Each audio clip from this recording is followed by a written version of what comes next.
Goodness to you, right? Because I don't know whether it's morning, noon, or night, but don't they all sound better when they start with good? I'm Sporty King, and welcome to Gift Friday. I created it because so often we hear TGIF. Thank God it's Friday.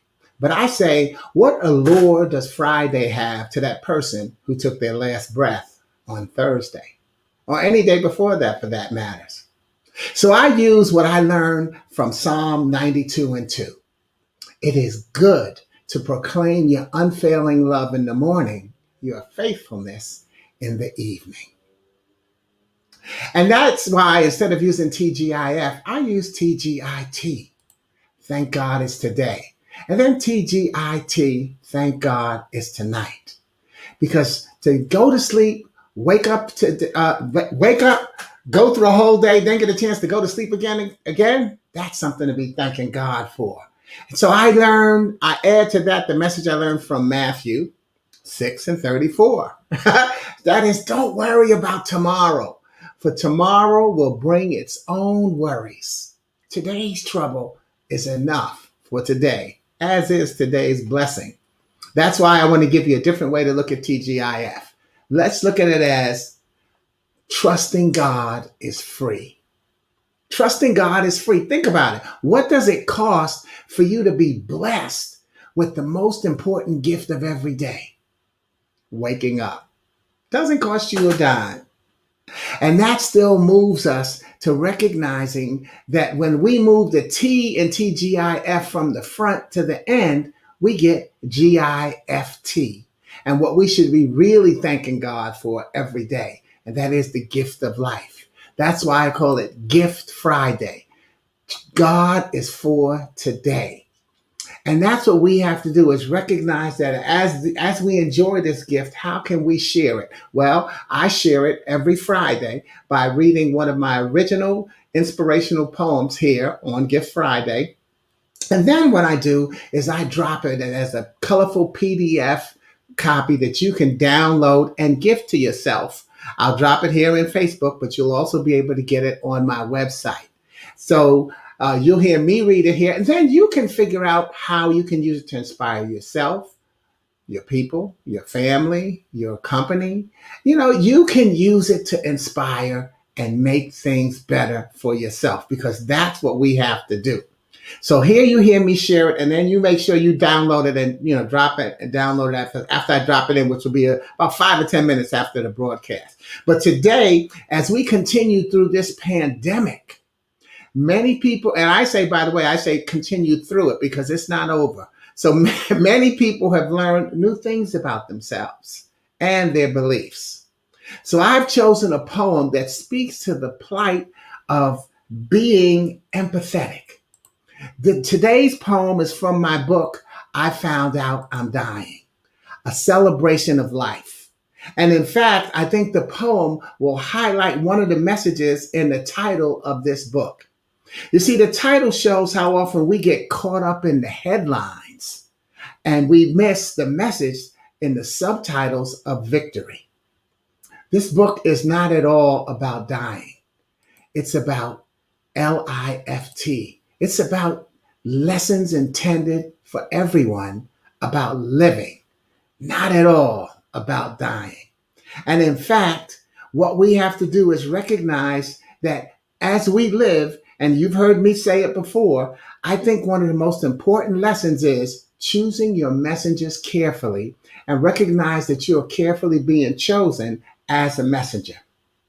Now, on both ends of that spectrum, it's important to know who you are so that you can know how to choose your messenger and how you're being chosen as a messenger. So the poem title is Don't You Realize That You Don't Know Me? And it will highlight the unwritten subtitle of how assumptions and judgment play a role in our life. You see, this poem is actually one of my signature original poems from when I started writing poetry at age 14. And it still has a message today to that person that gets on our nerves at some time or another in our life. Yep, I wrote it to my mother. I wrote it to my mother. Why? Because I think like many parents, she went to PU, Parent University, where I think they teach them how to say, I know you, I raised you, I know you, and I'm going to pause. I'm going to pause. Ooh, I didn't pause fast enough. I'm going to pause and let you finish this next sentence, right? I know you. I raised you. I know you. I brought you into this world. And go on and talk to your screen. Yep, I brought you into this world, and I can take you out. Now, my mother used to add and make another one like you. Right? So what I've decided to do is realize that, one of my daily prayers.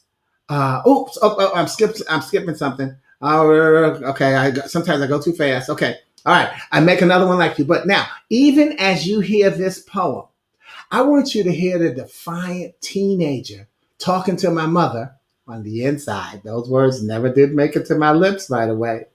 But you'll also hear others who've proclaimed that they know you: relatives, siblings, friends, teachers.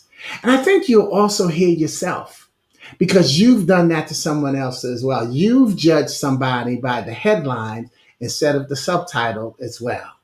So this is, don't you realize that you don't know me? How many times have I heard, I knew you'd do that. It figures you'd say that. Please don't tell me you know me, because you only insult my intelligence. Don't you realize you don't know me? Have I so shallow a mind that you can pick me apart at will? Are my actions really predictable? While looking through your drinking glass crystal ball, is my voice really always monotone? Don't you realize you don't know me? Don't you realize that you only know what I let you know? And don't you realize that I could never let you know me, even if I wanted to, because I don't really know myself? Don't you realize you don't know me? Don't you know that what you knew I do, I didn't know I do, even after I did what I did, like you knew I do it? And don't you know that what you figured I'd say, I didn't figure I'd say, even after I said what I said, like you figured I'd say it? Don't you realize you don't know me? Don't you realize that you don't know me?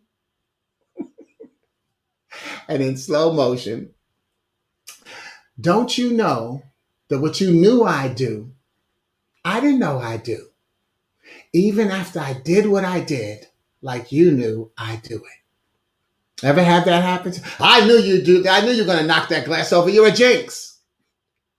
Well, why didn't you move the glass? I didn't know. And don't you know that what you figured I'd say, I didn't figure I'd say, even after I said what I said, like you figured I'd say it. Right? Sporty, go clean up your room. I'm not cleaning up nothing. Ooh. Just kidding, Mom. See, sometimes we wish we could pull the words back, what we can't. So you can't know what you're going to say. Therefore, how can someone else know what you're going to say? And that's the truth, isn't it? Can anybody else really know you? Yet more importantly, do you know yourself? Do you know your best smile? Not just on Zoom. Do you know your greatest strength? Do you know how you bless so many others in knowing and being who you are? And did you hear yourself in that poem, knowing who someone else is? This is not a time for us this is not a time for separation based on our differences. It's a time for sensitivity. It's a time for sensitivity to our direction. All of us are going through something right now and have been through some things. And we've never made it through alone, even when we thought we did or when we thought that we were. One of my daily prayers is always that I wish that I could be less judgmental, because I know I'll never make it to being non-judgmental. And I think I'll make that my Monday morning message this coming Monday, June 7th, because it's worth another post. But what I want you to do is take that extra breath to listen and learn about someone else, about what it's like to be blank. Then I want you to choose. I want you to choose. Oh, I even forgot to say, listen to a person in distress about empathy without being judgmental. Okay. And then what I want you to do is choose how you want people to listen and learn about what it's like to be you. Don't you realize that you have to know you? I'm Sporty King. This is Gift Friday. I'll have the poem dropped in there for you in a few, but God bless you and stay safe. Over now. Ciao.